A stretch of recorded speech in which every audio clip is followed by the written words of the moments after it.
Hola, ¿qué tal? ¿Cómo están? Bienvenidos a mi canal, soy Mariana y hoy les traigo un tema diferente a lo que he estado subiendo. Me gustaría que empezáramos a revisar algunos símbolos de esotérica que son de los más importantes en alquimia. Estos misterios provienen de escuelas místicas muy antiguas, milenarias, y bueno, pues se han mantenido ocultos por mucho tiempo a causa de, pues ya saben, de los dogmas que muchas veces nos manejan las religiones. Entonces, bueno, este video lo van a encontrar en mi lista de reproducción que se llama Esotérica. Y bueno, pues decirles que el tema es específicamente el sol, entender el sol como una divinidad. También me gustaría explicarles qué es la Trinidad solar, el hombre solar y el sol como símbolo de Cristo.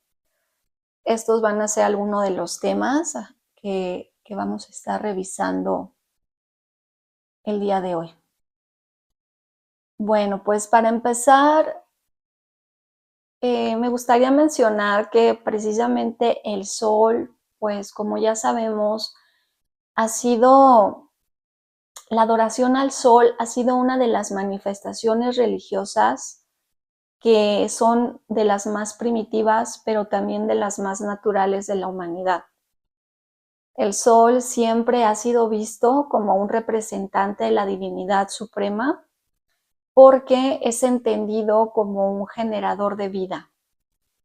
Es imperecedero, es omnipresente. Entonces, siempre se le ha otorgado adoración. Incluso uno de los temores más primordiales era justamente, ¿no?, la ausencia del sol, por todo lo que simboliza. Y es que, bueno, el sol, dadas sus influencias benefactoras, pues siempre está, está relacionado al principio del bien.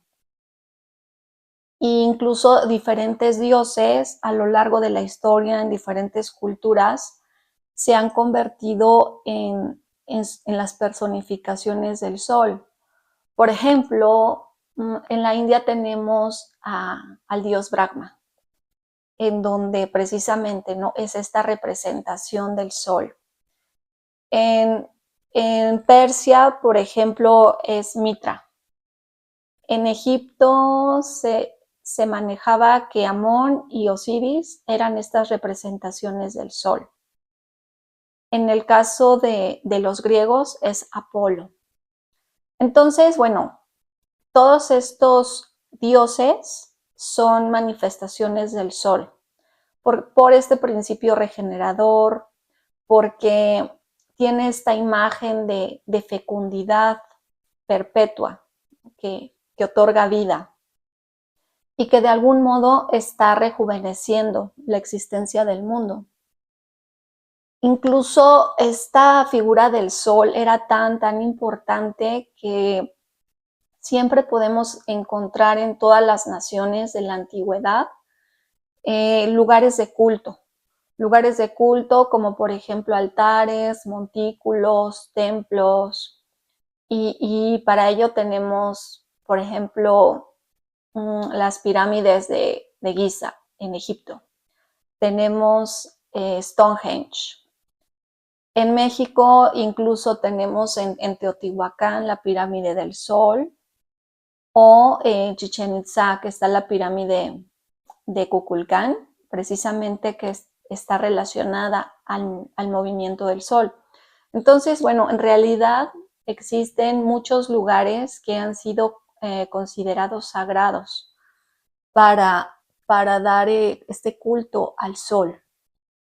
Ahora, bueno, entendiendo precisamente al Sol como supremo cuerpo celeste que ha sido asignado como la máxima divinidad, es entonces que se convirtió en un símbolo de autoridad suprema del Creador. Entonces, bueno, entendiéndolo desde esta manera, me gustaría explicarles esta cuestión de la Trinidad solar, que es, al Sol se le ha atribuido el principio de una divinidad trina. Esto de la Trinidad no es algo que se maneje exclusivamente en el cristianismo. O sea, también se puede encontrar en dogma de las principales religiones, tanto antiguas como modernas. Lo podemos encontrar en la India, en Egipto, en Babilonia. Aquí la cuestión es que estas trinidades están representando las tres formas de inteligencia superior. Incluso, por ejemplo, hoy en día en la masonería, la divinidad está representada con un triángulo equilátero, en donde cada uno de los lados está representando las manifestaciones primarias del Uno Eterno. El origen de la Trinidad del Sol se vuelve evidente a simple vista, dadas sus manifestaciones, ya que esta esfera es el símbolo de la luz y, bueno, se representa en tres fases, que sería la salida o la aurora, el mediodía y la puesta o el ocaso. Por consiguiente, bueno, pues los filósofos también dividían la vida en tres etapas, ¿no? Que era el crecimiento, la madurez y la decadencia. Entonces, un poco retomando estas tres fases del Sol o estas tres manifestaciones del Sol, vamos a decir que cada una está representando un aspecto diferente de Dios. En el caso, por ejemplo, del amanecer, sería como, nos estaríamos refiriendo a Dios Padre, o sea, al creador del mundo. Y se le da el color azul a esta fase. Después, en esta segunda manifestación, que sería la del mediodía, es Dios Hijo. Dios Hijo, considerado que es el iluminador, es el león de Judá, así se le llama o se le ha llamado. Tiene justamente esta cualidad de ser magnético, de ser radiante. Es justo el salvador del mundo, de dorada cabellera. Y su color es el amarillo, ¿no? Por esta razón es que está representando el mediodía. Cuando el sol está en el punto más alto, cuando el sol está más resplandeciente. ¿Sale? En la fase del ocaso, aquí ya estaría simbolizando a Dios Espíritu Santo, que es precisamente cuando el sol ya se encuentra en un color rojo encendido y está ya descansando en el horizonte un momento antes de que se desvanezca en la oscuridad de la noche. Justamente cuando sucede esto, se dice, ¿no?, que está vagando en los mundos inferiores y luego va a emerger de manera triunfal al día siguiente, al amanecer. Justamente esta es la razón por la cual para los egipcios el sol era el símbolo de la inmortalidad. ¿Por qué? Porque el sol moría cada noche, pero también volvía a levantarse otra vez al día siguiente, volvía a resurgir, a renacer, a resucitar. Bueno, por esta razón es que es un símbolo de inmortalidad, ¿no? Porque siempre está este ciclo eterno entre la noche y el día. El sol no solamente se mueve en esta parte, ¿no?, de día, noche, no. El sol también hace una peregrinación anual. En esta peregrinación anual, lo que sucede es que el sol va a ir pasando sucesivamente por las 12 casas celestes del zodiaco. Y bueno, va a permanecer en cada una de ellas por 30 días. Aquí pasa algo muy curioso, ¿no? Se dicen en varias alegorías que el sol asume la naturaleza del signo en el que entra, ¿no? Eso es lo que se decía. Y si no lo hacía de esta manera, lo derrotaba. Entonces, bueno, desde esta lógica, pues se decía, ¿no? Que el Sol, por ejemplo, cuando entraba en Tauro, se convertía en Toro. Y bueno, justamente como sabían en qué casa se encontraba el Sol, era justamente en ese lugar, en esa casa, donde se le adoraba. Entonces, por ejemplo, en el caso de Egipto, el Sol, cuando se encontraba en Tauro, fue adorado con el nombre de Apis. O, por ejemplo, en el caso de los asirios lo adoraban también con el nombre de Bel, Baal o Bul, ¿no? Que es justamente el toro. Por ejemplo, cuando entraba en Sagitario, bueno, pues en Sagitario se transforma en un arquero. En Piscis se transforma en el dios Dagón, el pez. Entonces, es el dios pez de los filisteos. O, por ejemplo, en el caso de los hindúes, se transforma en Vishnu, ¿no? Que también está representando justamente a este dios pez. Así es que va el Sol moviéndose sucesivamente entre cada casa, Aries, Tauro, Géminis, Cáncer, así. Pero sucedía algo muy particular cuando entra la constelación de Leo. ¿Por qué? Porque aquí al Sol en Leo se le va a dignificar. El Sol va a ocupar un lugar privilegiado. Se dice que se convierte en un asesino de leones. Es decir, que va a adquirir o va a convertirse en la figura de Hércules. Hércules, que también es considerada una divinidad solar. Aquí la particularidad es que precisamente Hércules era un cazador y bueno, él tenía que cumplir con 12 trabajos que le fueron encargados, ¿no? Estos trabajos eran esenciales y benéficos para toda la raza humana. Entonces, aquí se ve exactamente igual, ¿no? Están presentando como la misma actividad que está realizando el Sol, en donde el Sol tiene que ir atravesando estas 12 casas del zodiaco. Y bueno, pues también una de las características que nos habla de que Hércules es una divinidad solar es que él justamente lleva como faja la piel de un león. Igual, por ejemplo, en el caso de las antiguas ceremonias egipcias, a los sacerdotes los vestían con pieles de león, porque estos son símbolos del sol. Por esta cuestión es que siempre se le vincula con el león, el sol. El sol, de hecho, es regente de Leo. Y bueno, pues otra de las divinidades solares que también está muy vinculada precisamente al signo de Leo es Sansón. Porque, bueno, como sabemos, Sansón también combatió con un león y tuvo esta batalla contra los filisteos. En este caso, aquí los filisteos están representando los poderes de la oscuridad.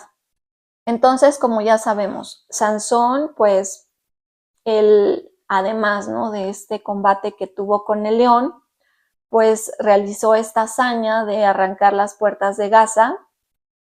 Y bueno, cada uno de estos detalles en su historia, ¿no?, en estas narraciones, nos está hablando a aspectos de la actividad solar, cosas que están sucediendo, ¿no?, que de alguna manera están representadas o simbolizadas en historias. Esta parte de Sansón se las voy a explicar al rato para que quede como más claro de qué manera es que está representando esta actividad solar. Ok, antes de pasar a ese tema, quiero retomar esta cuestión de las indumentarias o las vestimentas o ciertos ornamentos que se utilizaban o que a veces utilizan, que son considerados símbolos del sol. Como ya les comentaba hace ratito, justo las pieles de león eran utilizados por sacerdotes egipcios durante sus ceremonias. Pero también se han estado utilizando varios ornamentos en vestimentas de la clase sacerdotal de distintas religiones del mundo, que precisamente hacen referencia al sol. Aquí vamos a tomar como un ejemplo que creo que todos o la mayoría hemos visto, es justamente la religión católica. Si prestamos atención a sus ropas, normalmente en sus vestiduras del clero van a ver soles bordados en oro. Están casi siempre en la parte posterior. Y esto es porque está significando que el sacerdote es un emisario y representante del sol Invictus. De igual manera, por ejemplo, en el caso de los hierofantes, de los misterios, ellos también solían adornarse con muchos símbolos que representaban el poder solar. Ahora, todos estos ornamentos dorados que son utilizados por la clase sacerdotal de múltiples religiones del mundo, en realidad están siendo una referencia sutil a la energía solar. Así como, por ejemplo, también esto lo podemos ver en las coronas de los reyes. En la antigüedad, no sé si se han fijado que justamente, bueno, es que las coronas eran diferentes, no son como ahora. Las coronas antes tenían como una especie como de puntas o picos, algo así, sí, como unas puntas que precisamente estaban dirigidas hacia afuera, como que apuntaban hacia arriba. Esto es porque precisamente esta representación o estas puntas, esta forma de la corona está representando los rayos del sol. Otra cosa que también, igual, ¿no? Era otra cosa que llevaban los reyes. Aquí se decía que eran, no sé, reyes o filósofos o profetas que, bueno, llevaban un cetro. Y no sé si han visto estos cetros, en donde tienen como, en la parte superior, tienen como una esfera, que precisamente esa esfera está representando el globo solar.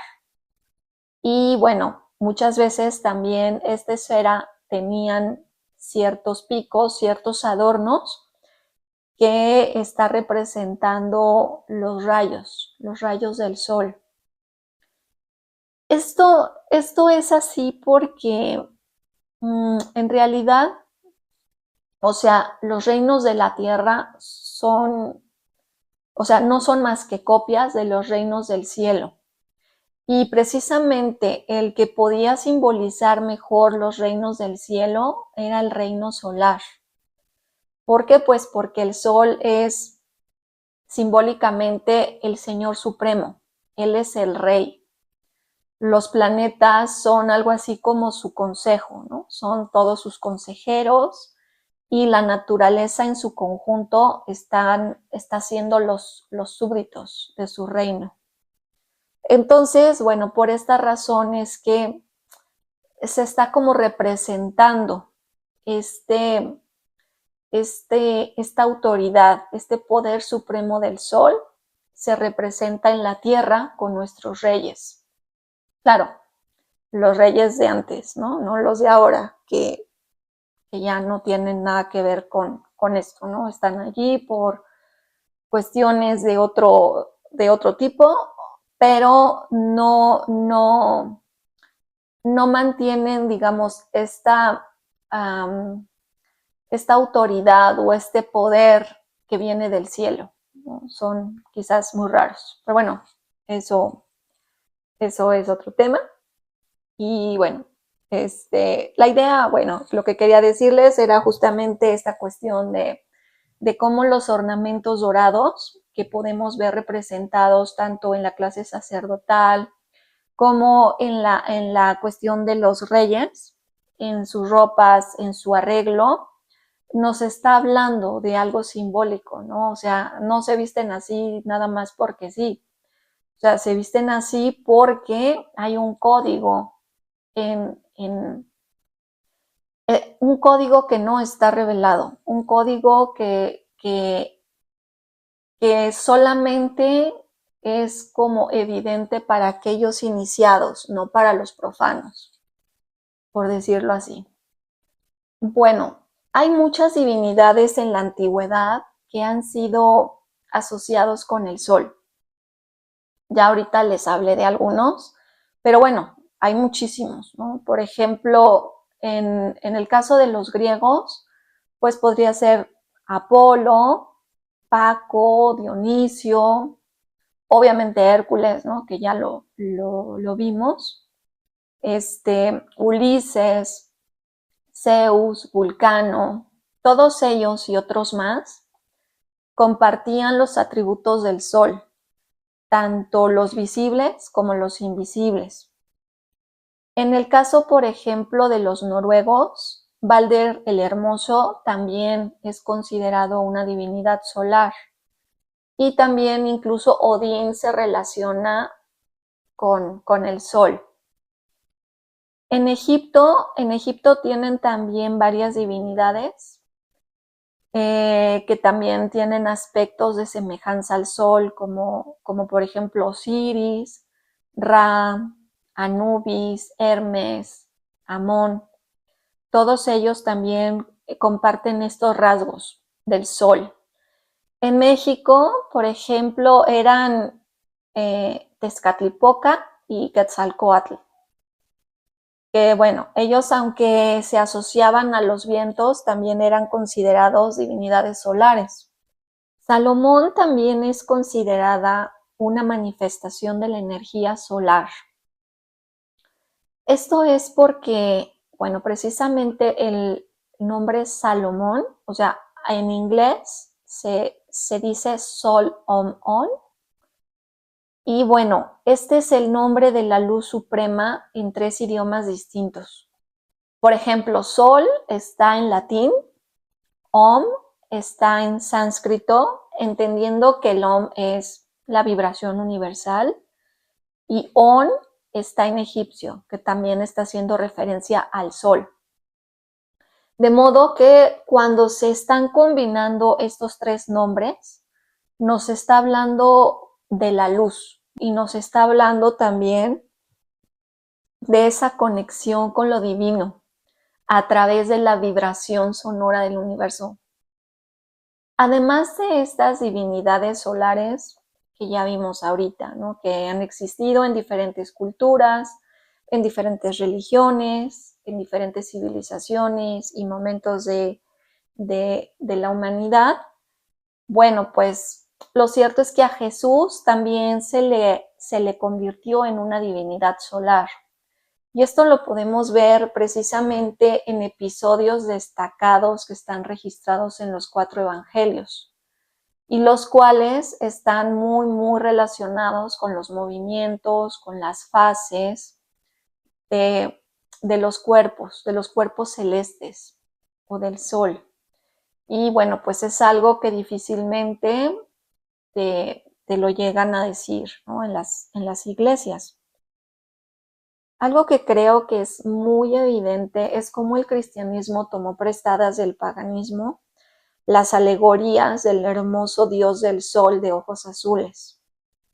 Y es que esto se puede apreciar en todas las representaciones, o al menos en la mayoría de las representaciones de Jesús.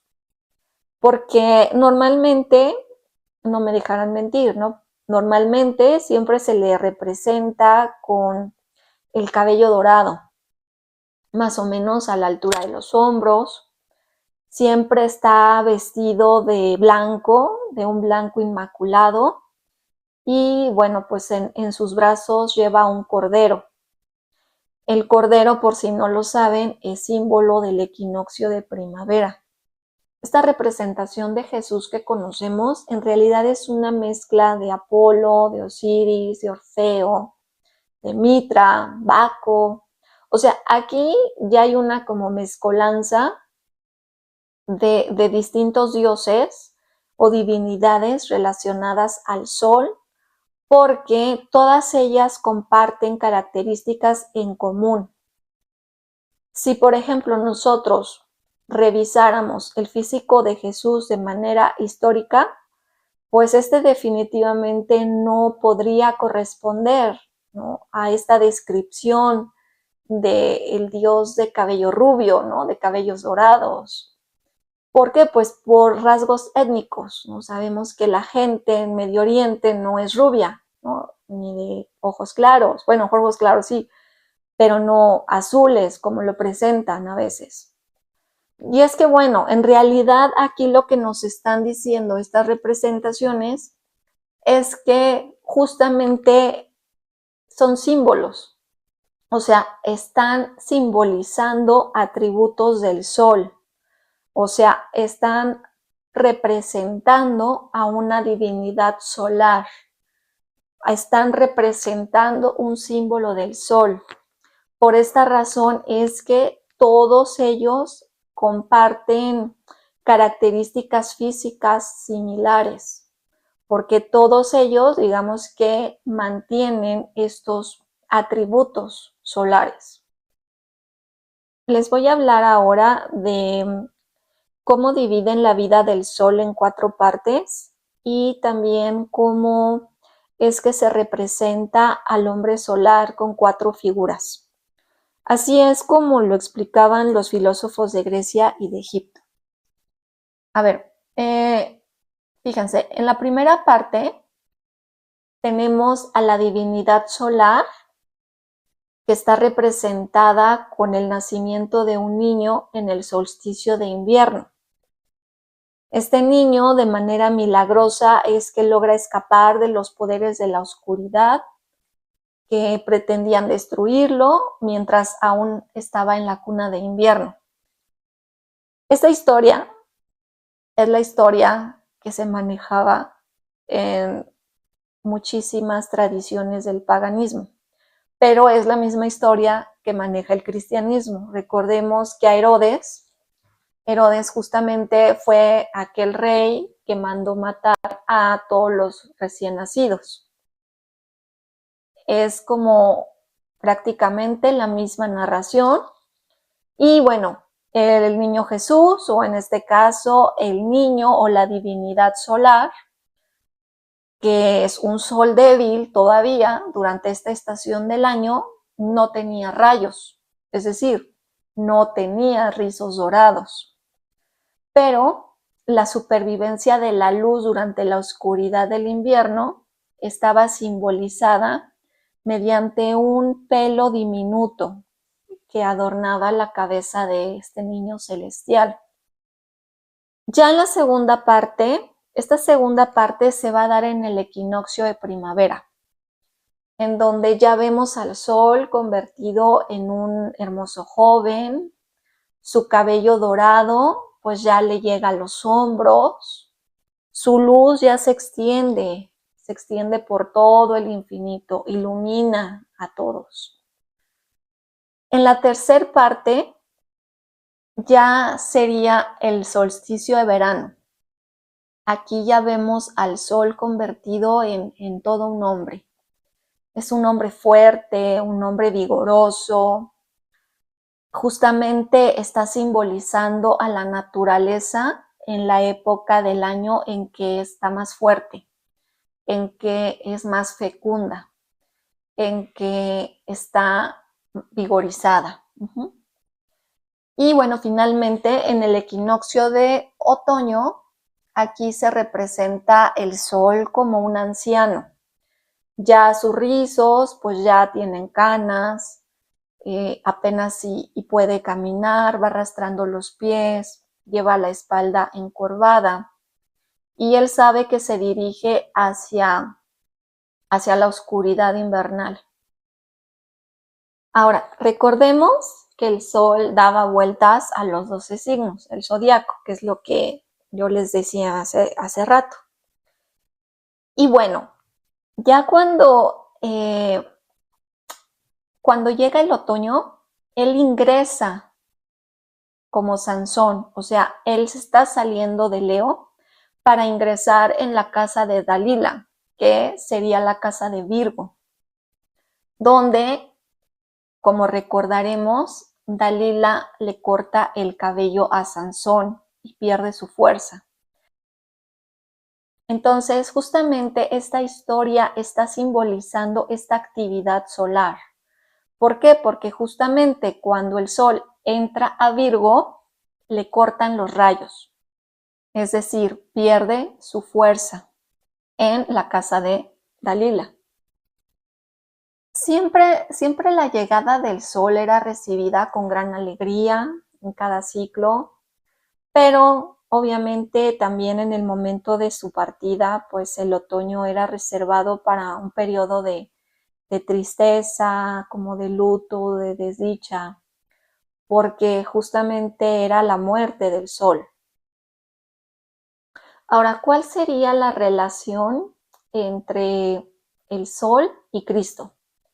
Bueno, vamos a entender al sol como esta esfera del día, que es gloriosa, que es resplandeciente, que es capaz de iluminar al mundo, que puede levantar todas las cosas de entre los muertos, o sea, puede regenerar vida después de un invierno, por ejemplo, que obviamente es capaz de alimentar a multitudes con sus semillas, con sus frutos, con sus plantas, con todo lo que se va produciendo con el calor, que puede apaciguar tempestades, que después de morir cada día, en cada ocaso, Él resucita al amanecer y devuelve las cosas a la vida.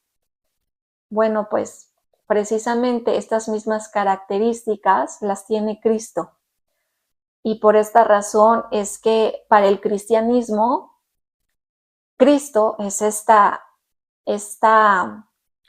verdadera luz que ilumina a todos los hombres del mundo. Es glorioso, es resplandeciente. Como ya sabemos, Él es capaz de levantar también las cosas entre los muertos, ¿no? Él puede resucitar a los muertos, como lo hizo con Lázaro. Él también puede dar de comer a las multitudes hambrientas, como también se narra, apaciguar las tempestades, incluso caminar sobre el agua. Y después de morir, Él resucita y devuelve a todas las cosas la vida. Por esta razón es que a Cristo es conocido como el Redentor de los mundos, como el Hijo único del Padre, o el Verbo hecho carne, o la esperanza de la gloria eterna. O sea, por esta razón se le han dado todos estos títulos, por esta vinculación tan cercana al sol, porque su actividad es actividad solar, porque comparten, ¿no? estas tareas, comparten estos atributos, comparten esta naturaleza de vida. Algo que también se siguió conservando en el cristianismo fue justamente celebrar el cumpleaños del sol invicto o del hombre solar, en donde también estaba establecida como fecha el 25 de diciembre, así como nosotros la Navidad. Ellos, al igual, también de manera muy similar, lo celebraban con banquetes, con procesiones, con ofrendas en los templos. Y esto era toda una celebración porque finalmente se había terminado la oscuridad del invierno, porque ya el glorioso Hijo de la Luz había regresado al hemisferio norte. Y es que de nuevo, retomando la historia de Sansón en el equinoccio de otoño, justamente antes de que el viejo dios del sol partiera a la oscuridad, ya en el último momento, en un último esfuerzo, derriba el templo de los filisteos. que recordemos que los filisteos representan los espíritus de la oscuridad. De modo que cuando digamos que él derrumba este templo, está despejando el camino para que el nuevo sol pueda nacer desde las profundidades de la tierra, en medio de estas bestias del mundo inferior. Esta idea de la muerte y resurrección del dios Sol fue utilizada en la Iglesia Católica en la época de León I. Algunos padres de la Iglesia decían que lo que hacía venerable la fiesta de Navidad no era el nacimiento de Jesucristo, sino más bien su regreso.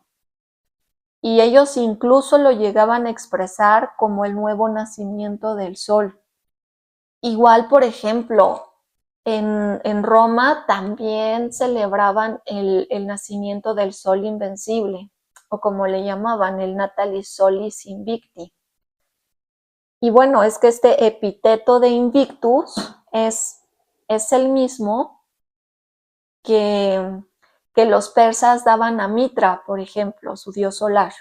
Nada más que la diferencia es que ellos lo hacían nacer en una gruta, a diferencia de los cristianos que lo representaban naciendo o lo representan naciendo en un establo con el nombre de Cristo. Entonces, aquí realmente las historias son muy, muy parecidas una de otra. Aquí realmente es expresar la misma idea, el mismo concepto, es como la misma energía del sol, de estos ciclos, de estas actividades solares, de cómo se van manifestando y moviendo estos cuerpos celestes. Incluso también, por ejemplo, otro detalle más que también es utilizado por el cristianismo es justamente pensar en la Madre del Sol, o sea, la Virgen María. Hay una fiesta católica que se llama la de la Asunción. Se celebra el 15 de agosto. Y bueno, está relacionado con el periodo astronómico en que el Sol entra a Virgo o la Virgen. Y bueno, esta fiesta está haciendo referencia al encuentro de la Virgen con su hijo, ya que se dice que, bueno, María entró al cielo sin morir. Entonces, a esta fiesta en la antigüedad se le conocía como el tránsito de María. También, por ejemplo, en Grecia y en Roma antiguas, también ellos tenían esta misma celebración en la misma fecha, ¿no? Y era la misma idea. Lo único que cambiaba era el nombre, ya que en lugar de llamarse de la Asunción se llamaba de Astrea, porque Astrea era la Virgen, pero se están refiriendo a la misma Virgen. Aunque en el paganismo se le asocia a la Virgen con la luna, también se le comprendía como una constelación de los cielos, dado que en todos los pueblos, o la mayoría de los pueblos de la antigüedad, es reconocida como la Madre del Sol. Y bueno, incluso ya siguiendo con esta cuestión de las constelaciones, pues varios astrónomos árabes y persas es que dan el nombre a estas estrellas que forman el cinturón de la espada de Orión como los tres reyes magos, que es como todavía hoy a la fecha se les conoce. ¿Por qué? Pues porque estos reyes también, al ser astrólogos, ellos podían saber cuándo llegaría esta divinidad solar, ¿no? Y fueron quienes rindieron homenaje a ella cuando nació. Entonces, ya para concluir, pues ya vimos cómo el sol ha sido un símbolo fundamental en todas las antiguas religiones del mundo y también pues cómo el cristianismo fue adoptando estas mismas enseñanzas o estos mismos cultos y que todavía, a pesar de que pueden pasar milenios, se siguen preservando y continúan y las seguimos haciendo. Porque, pues, a pesar de que cambian sus nombres o puede cambiar el lugar o puede cambiar un poco la historia, la narrativa de cada una de estos relatos, pues en realidad la energía sigue siendo la misma. La energía solar sigue presente y está latente, aunque todavía estos misterios no han sido revelados en su totalidad. Más adelante me gustaría hacer un video donde pueda hablarles más a profundidad de las propiedades esotéricas del sol. Quiero hablarles sobre los 3 soles y su simbología alquímica. Y bueno, pues esto sería todo. Muchas gracias por acompañarme. Gracias por haber llegado hasta aquí. Y como siempre, les mando un fuerte abrazo y luz y amor para todos. Bye.